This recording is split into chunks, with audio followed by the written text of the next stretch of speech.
Hello again. This is my review of the Anics of Russia made Beretta A9000S, a CO2 pellet firing pistol. First of all, let's do our safety checks. The magazine is not in the gun. No magazine. Check there's no gas. No gas in there.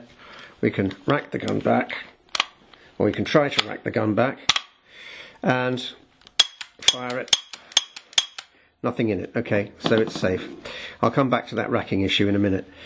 Right, what can I tell you about this gun? Well, first of all, it's a copy of the very, very nicely designed Beretta A9000, which I'm sure most of you are familiar with, in 9mm. It's a compact gun. It's not very big. I haven't got very large hands. This is actually a very, very compact little pistol. I was attracted to it because of its small size, and also because I previously owned an Anics pistol from the same manufacturers that came back out 4 or 5 years ago, and it was very, very interesting design because it had one unique feature, and the unique feature is the way that it stores and distributes the pellets. It's these magazines in this format. They're a lot of little cylinders, each one containing a pellet, and they go round on a little racetrack. As you can see, they just go round like this. I'll just pull it round so you can see. Right, so it's like a little conveyor belt, and the idea is that you could get each pellet nicely in line with the barrel, so it helps accuracy, and you get 22 shots, and the pellets themselves aren't pressing against each other, so they go out of shape as they go up into the magazine, into the barrel. So it's a very, very clever idea. How well does it work? Well, it works extremely well. You have to put up with a couple of small things, but I'll come on to that in a moment. What is nice about this gun is that when you buy it, they give you 2 magazines. They give you 2. I wish other manufacturers would listen to that. I mean, as I've complained before, when you bought Umarex pistols in the past, or any Umarex CO2 gun, they would give you more than 1 magazine, but now they've cut that policy, and now they're only giving you 1, which I think is a bit mean considering how much money you have to spend on each gun. But that's not a criticism of these people. Anics of Russia, they're doing it the right way. They're giving you 2 magazines, which is, I think, full marks for that. I think that's a great piece of marketing.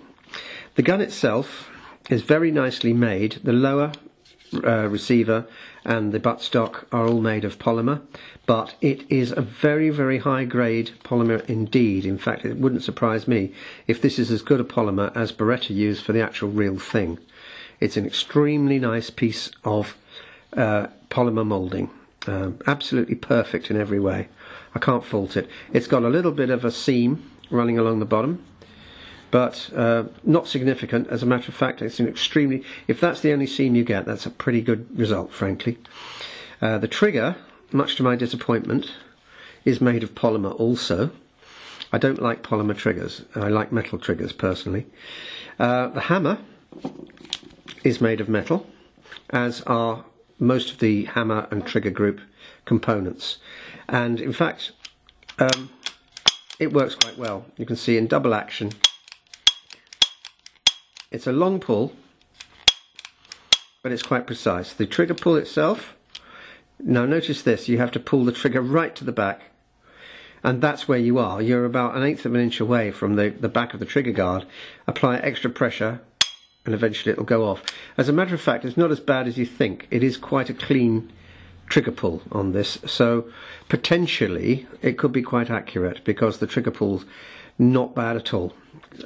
If you have a lousy trigger pull, your accuracy goes out of the window. Safety catch, it has a safety catch, although it doesn't work as well as I would like.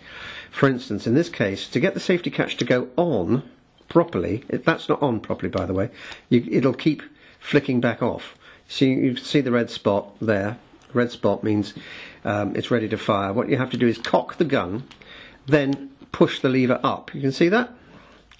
Did you see me do that? I'll just do it again. Pull it down again. So you have to push this rather scientific looking lever up. It's ambidextrous. It's got an ambidextrous safety, which is great.